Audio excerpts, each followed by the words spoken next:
Right, so we're still here in Ilocos, a beautiful part of Ilocos. We're at a resort called Panzian, which is in Pugutput, which is about an hour and a half's drive north from Luwag.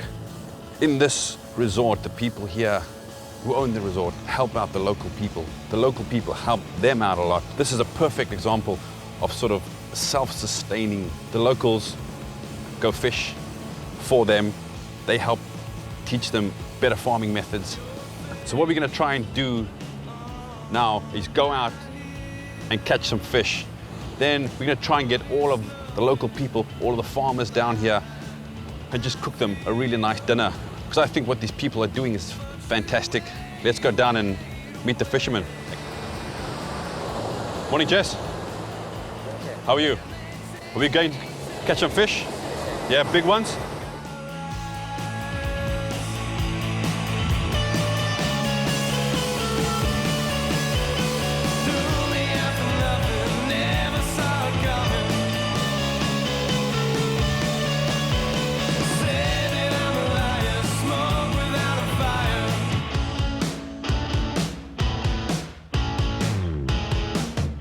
Every night at this resort they have, on special nights they have bonfires. And what I want to try and do is just cook these guys something using the fishermen's fish. Hopefully we can catch something. Hopefully it's big enough to feed a lot of these people. But I have faith. I have faith we will catch something. And if you believe, it's going to happen.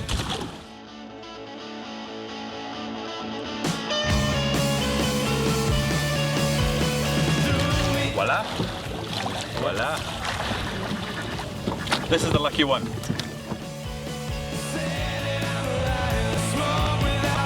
We've been out here for a while. We haven't caught anything, which is typical. But the fishermen have told me there's guys down the beach who have caught something. So we're just gonna pop down there. We're gonna get some fish off them.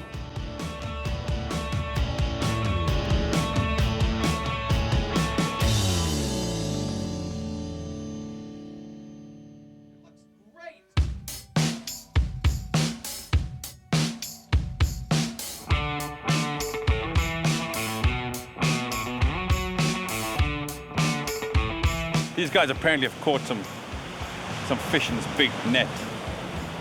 Now, there must be some sort of system to this, but I've got no idea what I'm doing, right? But they seem to be pulling it in and then sort of going back in again. And then sort of getting it into a C shape. You can see here, those guys are on the other side. And we must be able to sort of get this in so we can trap the fish in the net. But this is really, really heavy, right? I don't know how many fish there is in this net. All of these people here are all part of the community. Basically what happens is, if you help pull in the net, you get just a little bit of the catch. And this is a perfect example of everything that we've seen here today. The whole community sort of gets involved, everybody helps out, and then everybody benefits. We're going back in apparently.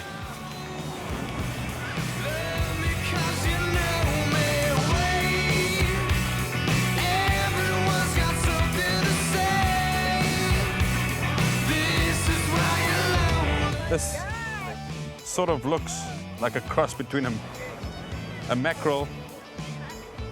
It's sort of got like the colors and the shape of a skipjack.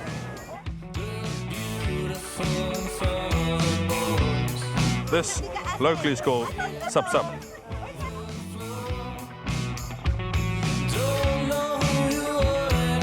This is a puffer fish, right? The reason why they blow their gills up is when they get very, very angry, it's sort of a defense mechanism for them. So obviously being trawled in is very stressful for him. So he puffs his gills up to make him bigger. But as they get bigger, these things become more spiky.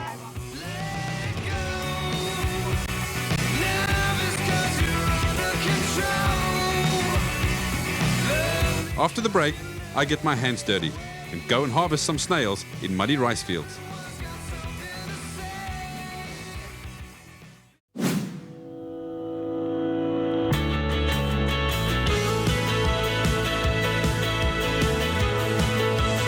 Okay, so now the fishing trip is done. We've caught our fish. Dinner's almost ready. I'm very curious about the snails. I'm going to meet Ita Bing. She's the owner of the resort, and she's going to explain to me more about these local snails. Hi, Ita, how are you? Hi, Hylton. So, how was the fishing? Very successful, thank you. Really? Very good, yes. So, are you ready for the next cuisine that we serve in the resort? I'm excited. Okay, let's go for the kohol. Are you ready for it? I'm ready. Okay, let's do go. it. Tita Bing has actually taught the locals here how to utilize the snails and turn them from pests into produce. Let's try and avoid the leech, yeah? Closer than anything I can touch and see with my naked eye.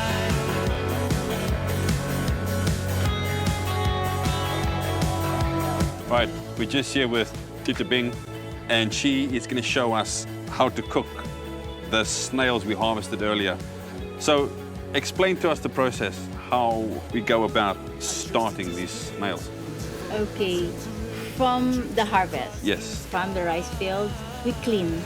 Okay, so these are clean They old. clean already. Okay. And how do you clean them? You just give them. Well, you rub it with your hands. Right. It will help if you have a little brush, Okay, all right. but that's not really necessary. It will easily fall. Okay. Okay. Okay. This is already clean. Yeah. And then the way to clean it more, ready for cooking, is you blanch it in boiling water. Okay. That will take like around 10 minutes. Okay. Okay, so that's what we're gonna do. You put Let me hand that to you. kohol Put it in? the pot. Yes. Is there any salt in there? No. The salt we will use later when we get out the meat from the shell, Okay. and then we will scrub it With the salt. with the salt. Okay. Meat, okay, but the meat will be like from the shell. We have to take out the intestines, Yeah. Yes. Yeah. Yeah. make it very clean. So then, when you rub it with salt, you then rinse it underwater or soak it in water. No, you rub it with salt to take out the sliminess, Yes. and then you clean it again with water, and then that's gonna be ready for cooking, Okay. Okay. So this is going to take 10 minutes. like 10 minutes. Okay. So while we're waiting for that, can you sort of explain to us everything about this community? Because I find it really fascinating how everybody sort of helps everybody out here, and all of the food that you get comes from around here. How does that all work? This is a labor of 16 years. Right. We've Okay. been here, we came back. We are from the city, we came back like 16 years ago. And it was just started as a rest house. The resort was just a rest house for us. Yeah. And all the staff now are from the community. They used to be with my mother, my grandfather. Oh wow. So it goes back. Yes. Okay, Yeah. Yeah. so while living here, we started, of course, being served by their local dishes. Yes. And one of them is the kohol. These are ready. You're going to show me how to take them out the shell? Okay, I'm gonna call in Manang because she's the expert. I was sitting alone in a room full of smoke, didn't know what to do now. Cigarette in my hands, can't collect me my way. I must fight it alone now. All my thoughts are a mess, I got lost for the day. Manang massages the snails with salt to draw up the slime. She then rinses them in fresh water. Then a little squeeze of calamansi juice is added with chopped red onion and ginger, and finally salt and pepper before it's served. 100 times I thought I was over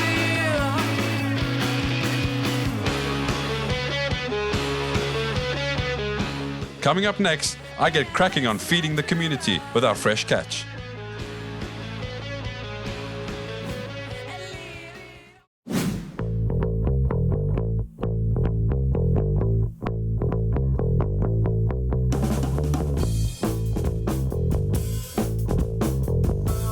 You saw the boat come in, everybody sort of pulling the net, and this is the beauty of this whole place, is that the community sort of gets stuck in and gets things done. And we got this really nice fish. It's really fresh. It literally just came out of the water. I don't want it to do anything major to it. If it's fresh, it's really good fish. So what I'm going to do, slice some red onions, get some oregano, some ginger. Just wanna break some walls and shine. You gotta shake, shake, shake, shake the world off your shoulders.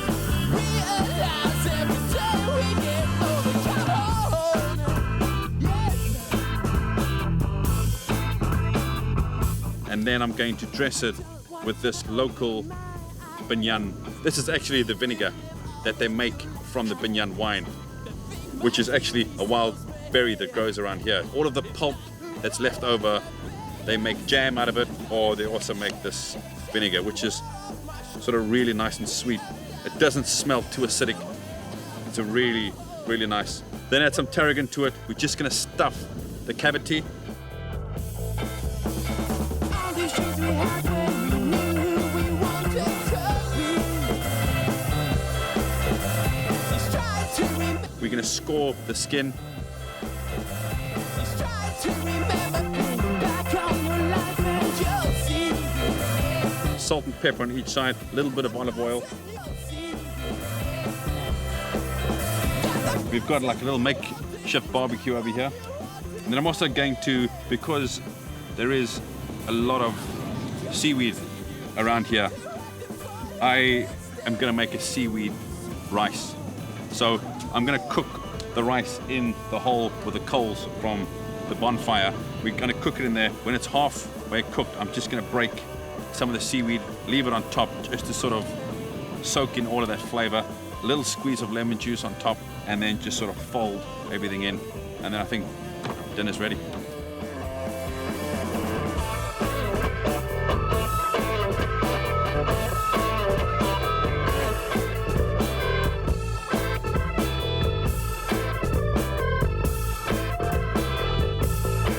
We gotta shake the world off our shoulders. Realize every day we get older. Sometimes my vision's too clear. I just got to tell you, baby. Listen. We gotta shake, make your own satisfaction. Everybody, revolution. Oh. After the break, we head down south to go see a different way of making salt, and I also get to try some ant eggs.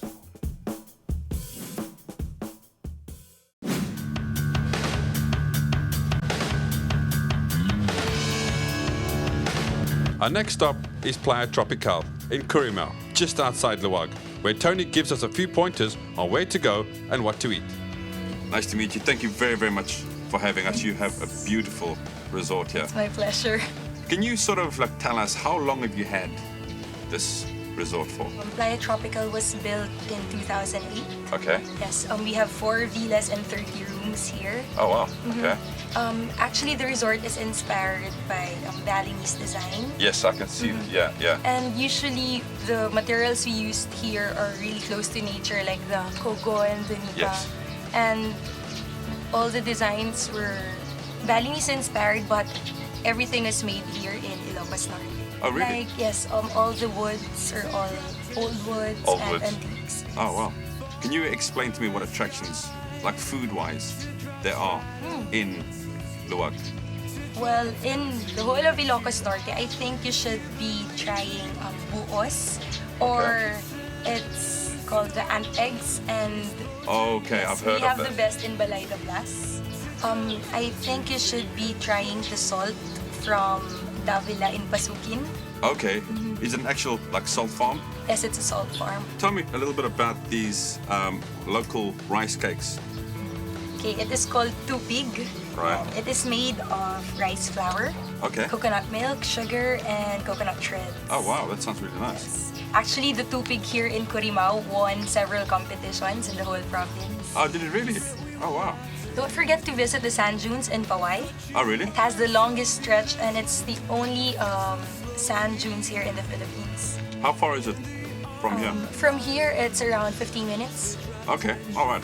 If we have time, I'll definitely go have a look at that. Yes, it's really fun there, especially doing the 4x4 and sandboarding. Oh, they have sandboarding there also. Wow, wow, that sounds really interesting. This is really, really nice. All right, thank you very much. Let's have breakfast, and then we'll head out. Yeah?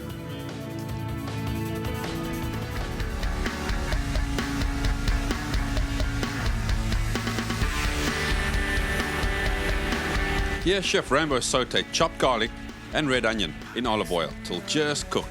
He then added the eggs into the hot pan and sauteed it till it was a little crispy on the outside. He then chopped tomato, parsley and black olives into a bowl, added a squeeze of lemon juice and chopped good quality anchovies. sauteed ant eggs was then mixed into this and presented to us beautifully. We are going to try to eat ant eggs, which for me is quite a strange thing. But it's quite a local delicacy here. Yeah, to us it's normal. Right, yes. Okay. These are the big, nasty ants. You don't want to be near them. Is it the fire ants? Yeah, we gather them in the wild. Right, Yeah, okay. yeah. Have a little... Is that good? Very good. Your chef did a very good job. Very good job. Thank you.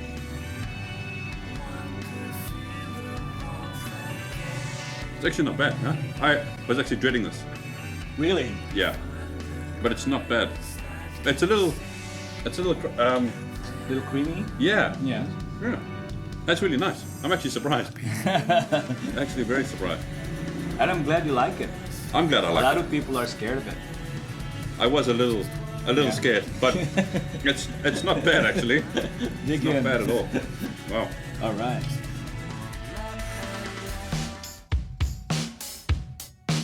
We're off to Barangay Davila in Pasukan to see the traditional way of making salt from sand. We are basically standing on a seabed. So they bring the sand in, leave it here, and during the winter months, this is covered in seawater. So all of the nutrients and things come from the seawater, get soaked in here. They then put fresh sand down here. They leave it for a couple of weeks.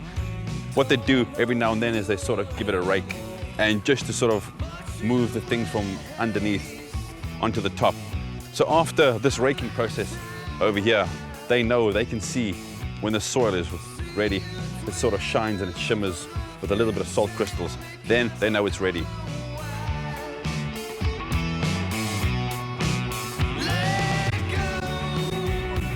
Okay, so basically the soil that has come from the seabeds over there has now been brought here in a big mound. Now this sort of salt-rich soil now gets put into this huge vat.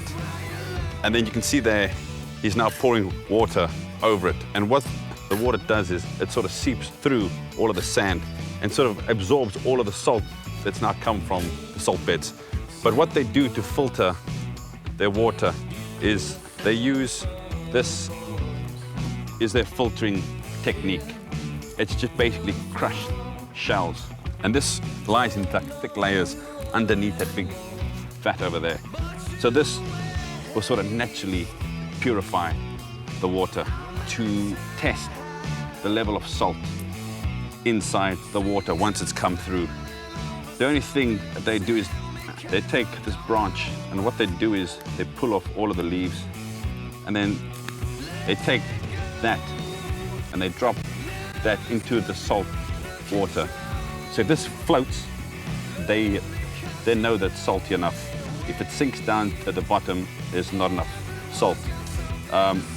This is the only way that these people know whether the salt levels are correct or not.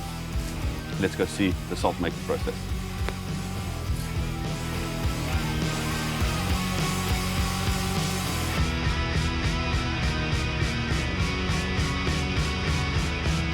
But basically, once the water is funneled out, it comes into this pool over there. Once the salt levels are correct, that then gets poured into these big vats. And underneath is loads of fire. It will leave salt crystals, which you can see on the sides over there. What they do is they constantly scrape all of the salt crystals out. All the water will slowly evaporate, and what will be left is salt crystals. They then scrape it into these big baskets over here just to let all of the water drip out. So what's left is really nice, dry salt as we know it. But that's a lot of salt.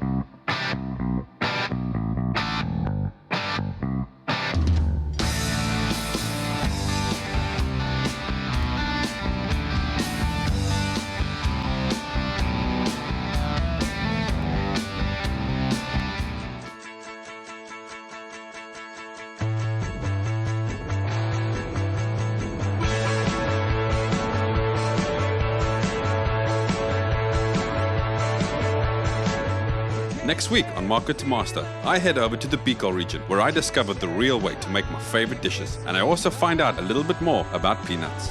Catch me on Market to Master every Monday at 8 p.m. and Saturdays at 3:30 p.m. only on Lifestyle Network.